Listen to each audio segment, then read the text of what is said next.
joining us. On March 2nd, 1836, a group of patriots gathered at Washington on the Brazos to declare Texas independence as a nation standing on its own two feet.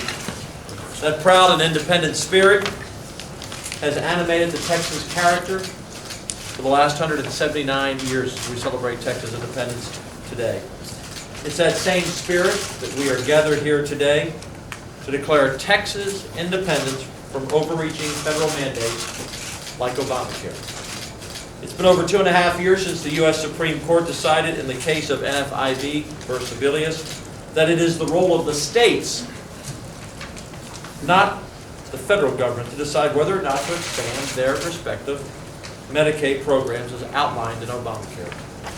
The 84th legislative session is now well underway, and the Senate Finance Committee has been conducting hearings over the past couple of weeks to contend with significant budget considerations that impact our state and every taxpayer. One of the largest cost drivers of our state budget is Medicaid. The cost trajectory in the current program is quite simply unsustainable. In fact, Senate Bill 2 currently provides $24.8 billion in general revenue funds just to keep the current program afloat. In order to keep costs under control and ensure a sustainable program, we must have the flexibility of the federal government to manage our own Medicaid in our state.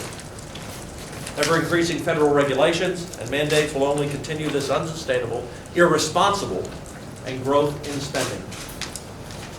Chairman Charles Swertner will now elaborate further on how the federal mandates have impacted the state, and he will discuss some of the flexibility that we need in much further detail in this letter that all 20 Republicans and I signed to the President.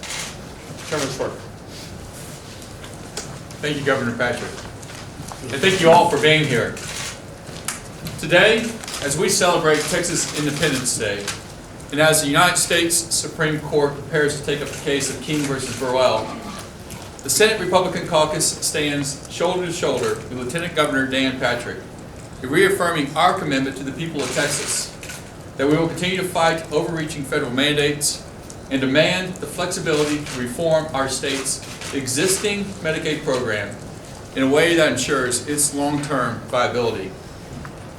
In a letter sent this morning to President Obama, the Senate Republican Caucus has outlined a number of key flexibilities centered on the conservative principles of accountability and personal responsibility, which we feel are paramount to the enactment of any truly cost-effective and sustainable healthcare system reform. Principles which allow Texas the independence to more effectively manage its Medicaid program and better serve its citizens. As most of you know, Medicaid is a jointly funded state and federal program intended to provide health care to some of our most vulnerable citizens: pregnant women, children, the elderly, and the disabled. Over the years, this broken but well-intentioned program has drifted further from its intended purpose and further still from those it was designed to assist. In 1989, the Texas Medicaid program represented 12% of the state budget. This year, that number is expected to exceed 29% of the state budget and continues to grow at a rate 2.5 times faster than any other aspect of state government. The numbers of Texans served by Medicaid has simply skyrocketed from just over 2 million individuals in 2002 to over 4 million individuals today. As costs and caseloads have grown, the number of Medicaid providers has continued to shrink, with only 34% of physicians now accepting new Medicaid patients. This rapidly increasing demand for services, combined with the rapidly declining pool of willing healthcare providers, is fostering the beginnings of a substantial crisis in the Texas Medicaid system. As the cost of Medicaid continues its upward climb, it places an ever-increasing strain and pressure on the Texas budget, diverting funds that would otherwise be used to support public safety, build new roads, and provide quality education for our children. It should be clear to all that this trajectory is simply unsustainable. Now, some would ask, What barrier stands in the way of Texas implementing the reforms necessary to get its own Medicaid program under control? And the answer, quite simply, is the federal government. Once we send our federal tax dollars up to Washington, they then return to us in the form of Medicaid funds that come complete with federal mandates and restrictions, gold-plated handcuffs that stand in the way of common sense, conservative reforms that could otherwise help contain these exploding costs. Solutions like health savings accounts, co-payments, and work requirements for able-bodied adults. These ideas have the potential to drive the costs down and preserve the long-term sustainability of the Texas Medicaid program. But without the appropriate flexibility from our federal partners, the problem will only continue to get worse. Despite these facts, some in our state, and certainly many in Washington, D.C., continue to call for an expansion of the broken and ailing Medicaid program. But to be clear, until we receive the kind of federal flexibility we're calling for here today, the kind needed to fundamentally reform Texas's existing Medicaid program in a way that preserves it for our most vulnerable Texans, any expansion of Medicaid in Texas is simply not worth discussing. Our focus as a state remains clear and centered on ways to rein in the costs of our existing Medicaid program, with the hope of ensuring that it remains capable of providing care to our state's most needy citizens now and into the future.